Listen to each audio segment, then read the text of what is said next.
What's up, you weebs and weebettes? It's your boy, Demi, the God of Calamity, back here at it again with your top 10 favorite supporting characters, side characters, you know, those people who make the show just pop a little bit more.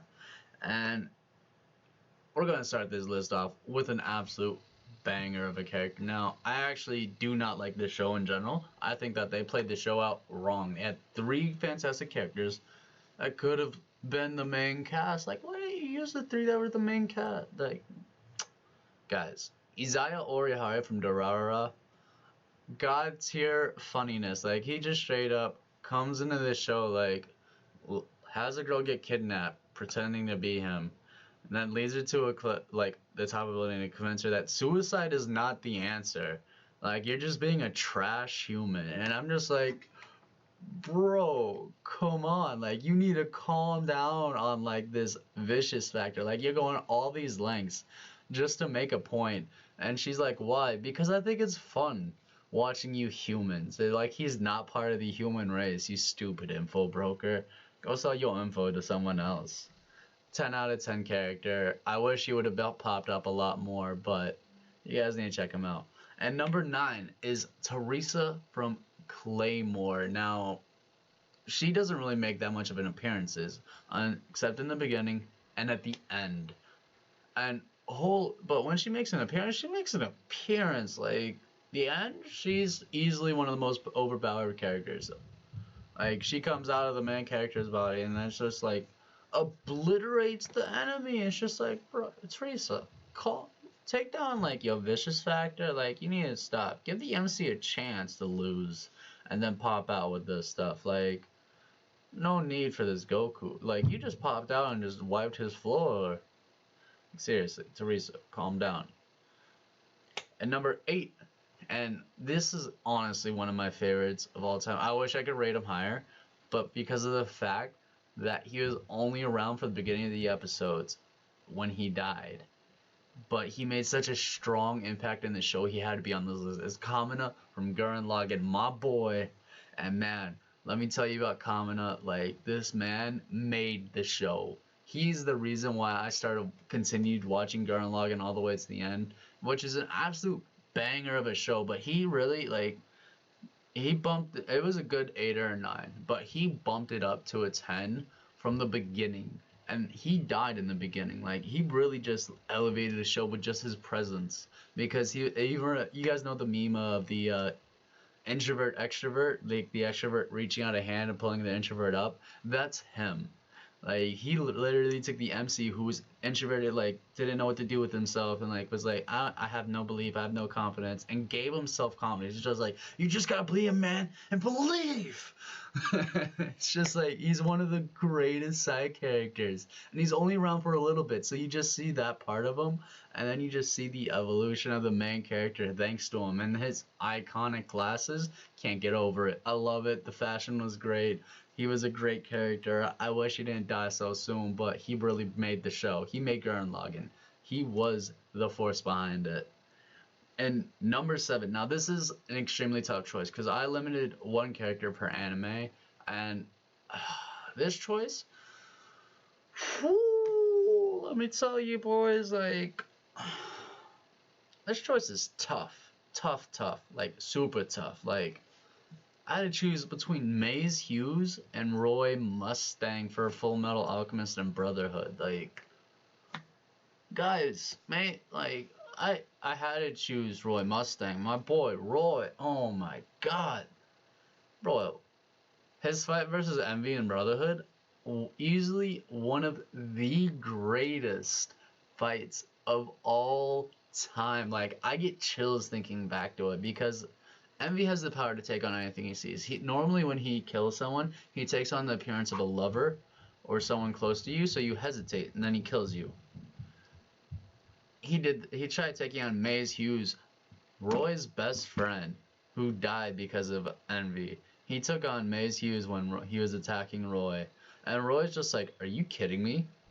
I know he's dead. I was at his funeral. I went through every report. You're the one that killed him? Okay, you're dying now. And just starts roasting him alive. And I'm just like, Roy, bro, yo viciousness? Please hike it up even more. I want to see this. Like, I love it. Give it to me more. More, more, more. Like, Roy Mustang also inspires the main character to get off his feet after, like, a tragic accident and transformation from when Ed lost his arm and his legs. Convinced him to join the military in his search for a cure for him and his brother and, like, to fix themselves. And he really was a driving force behind the show. That's why I have to give it to Roy. But Mace Hughes is just a god tier supporting character. Full Metal Alchemist has one of the best like side characters in the entire show too. So I highly suggest checking it out. Watch Brotherhood. Like, don't watch Full Metal Alchemist on its own. Just watch Full Metal Alchemist Brotherhood. That's the god tier one. But and number 6, and this is honestly has one of my favorite friendships of all time. Like out of any anime, I think it'd be in my top 3 friendships list is Nicholas Wormwood from Trigun. Him and Vash, oh my god, watching them be like together and fighting together is like watching. I can't even describe it. It's so good. It just makes me happy their interactions whenever they talk to each other because you can tell the closeness of them. Like they don't act like they're close. They act like they're actual best friends. Like they treat each other like they're crap. They just insult each other sometimes, and it's a genuine like how I view a lot of my friendships now. Like Nicholas Wormwood, top tier godsend of a friendship. Like that's why you play so highly is because of that too. I love Trigun and its series, and I think he has they have some of the best supporting cast characters too, because there's real character development for them. And number 5 is Killua from Hunter x Hunter. Now I was debating on putting Killua on this list because Killua is a interesting one. I wouldn't rate him higher than this because I don't think Hunter x Hunter is that good of a show. Like don't get me wrong, the peaks are absolute peaks, but the bottoms are absolute bottoms too. Like I'm sorry, I'm not trying to go from the highest peak to the like worst of the ground. Like, but Killua was one of the redeeming factors, and because of the fact he grew up in a family of assassins, and then he meets Gon, the image like picture definition of innocent and naive, and it's just he's intrigued by Gon, and I can understand like his intrigueness. Like it's something he's never seen before. He's never seen true sincerity. He's only known lies, deception, and like torture and like all this his entire life. That's what he grew up with. So when he meets Gon, he's like, I want to be this guy's friend, and they end up having one of the best friendships of all time too. Like Killua and Gon like are actual god tier, and he gets stronger for Gon's sake, but he also like tries to protect Gon from everything. And it's a really beautiful thing that does watch Killua fight too, because like that dude, vicious as fuck, as expected from a man trained by a family of assassins, like for real.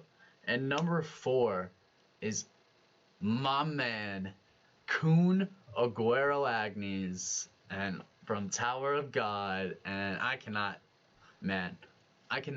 be happier to put him on this list because Kun, my boy Kun. Oh man, you can't even imagine. Like Kun's great. I love Kun as a character because he's a super smart guy. That's his selling quality. He's super smart and also like he's no more betrayal than anyone in that show, and that's why he never betrays his friends.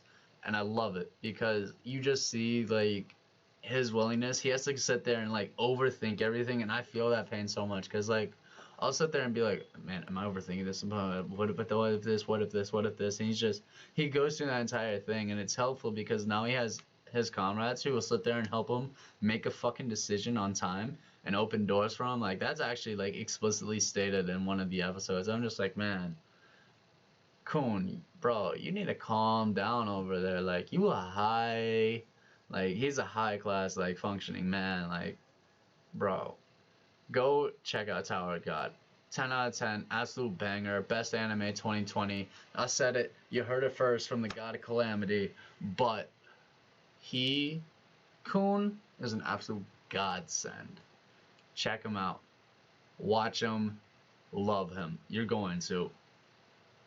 And number 3 is Rock Lee from Naruto. This absolute beast Like his introduction to the show was so OP. One of the greatest character introductions I've ever seen. Like he literally walks in, beats the shit out of Sasuke in front of Naruto and Sakura, then walks up to Sakura and be like, "Yo, what's up? I'm Konoha's Rock Lee, and I'm the beast of Konoha." Like, bro, the confidence in Swagger, he said that while having a bowl cut and the bushiest fucking eyebrows? Come on, man. You know you had your shit together. Like, that was the confidence of, like, God. Like, I have that confidence sometimes, but, like, man, you were dripping in it. Like, he knew he was good. He gave no fucks. Like, do them dirty in front of their squad. That's the first art of war that Rock Lee learned. But Rock Lee is actually an absolute character because of the fact I think he would have been a better main character than Naruto was. Because of the fact Naruto, ever since the Haku fight, was consistently relying on his Jinchuriki power. And that pisses me off. Like, bro, learn some skills outside of being a Jinchuriki. Like, seriously, you got other skills. You got your Rasengan, you got your super, and like honestly, there's a lot of fights that he's just like, I could win this without my Jinchuriki power, but you know, just to be safe, Jinchuriki mode. And it just pisses me off so much because any fight that he doesn't fight in Jinchuriki, his Ninetales form, just pisses me off because he loses.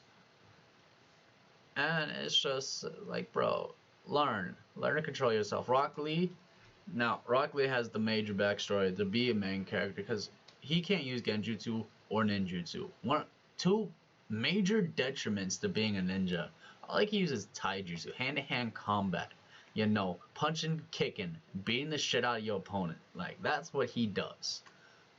But man, does he do it effectively? This boy, this absolute beast. Like, go watch Rock Lee. The fight with Gaara in the Chunin exams, one of the absolute peaks of Naruto, I would say. Like, that's what got me hooked on that show at that point. That's like 50 episodes in, and that was because it was being serialized. But I knew, soon as I watched him drop those weights off the statue, you know, bam, game over. It was done. No one could match him at that point. Except Gaara except for Gaara, who actually beat the shit out of him, crushed his legs. But then he came back. He came back in Shippuden, after like getting his legs fixed. It's like, yeah, guys, it's the revival of the green, like Konoha's handsome beast, and I'm just like, bro, the drip is back, and I'm so happy. Like Rock Lee, absolute god tier character, 10 out of 10, rate highest as fuck. Number 2 is Levi Ackerman from Attack on Titan. Now, Levi should not. I do think that Levi does not deserve his own side story or arc because he's just a complete, absolute banger of a character on his own. You cannot improve on Levi any further. He is already matured as a character. And also, I love the fact that, like, Aaron, when he's like, I'm gonna go try to do something, Levi's like, no, you follow your fucking orders, you piece of shit. And I love it because he will literally slap the shit out of Aaron. And even if he's in Titan form, Levi give no fucks. Like, Levi's still taking charge. Like, Aaron, you better fucking listen to me. I'm your commanding officer. I do not give a fuck what you are. I will still bitch slap you. Like, God tier character. He can't mature any beyond what he is because it, like, I don't think there's any point to him. But, and number 1 is, oh man, this character stole the show. I can't even remember the main character's name from this because of him. But Karma Akabane from Assassination Classroom. Oh man, if you haven't watched it, check it out. It's honestly one of the goats of the anime world. Like, oh, Assassination Classroom, 10 out of 10, absolute banger. But Karma stole the show because I vibe highly with Karma because I was a smart kid that didn't really push himself in high school. Like, I have a high level of intelligence, and I hated doing homework. Like, I didn't do a lot what I was supposed to do. But Karma went out of his way. Like, he lost in grades in the first finals of the semester, and he was so pissed off about it because he let damn near everyone else in class, like, he never studied for the first finals, and everyone else in class got higher grades than him. He was just like, how the fuck did this happen? Like, I'm smarter than all of you. And so the second semester, he works even harder to improve his, like, grades and standing, and it's his interactions with the main character and with all the other characters beyond that is really intriguing because of the fact that he carries himself. He knows he's good. Like, he knows he is a god among mortals. He knows that. Like, it's like I'm a god among men in anime. Like, come on, weebs, catch up. But man, Karma like has one of the best lines, and a lot of it, like, he's a really good strategist, really strong fighter, and like he sits there, he's the first one, he's just like, here's a knife, my teacher. Like, he's trying to stab his teacher the entire time. Yeah, that's actually the point of Sessor's Classroom. So go watch it, check it out. But my boy Karma, absolute god tier character. No one can beat him. That's why he claimed the #1 spot as supporting character. Like, I can't even remember the first person, like, the main character's name because of Karma. And that's his karma. But this is a Demi, yo god of calamity, signing off again. Follow, like, subscribe, watch the next video, watch this video, leave your comments on your top 10, maybe your top 5, I don't care. Let me know what you think of this list. Tell me your opinions. I want to know. Well, till next time, deuces.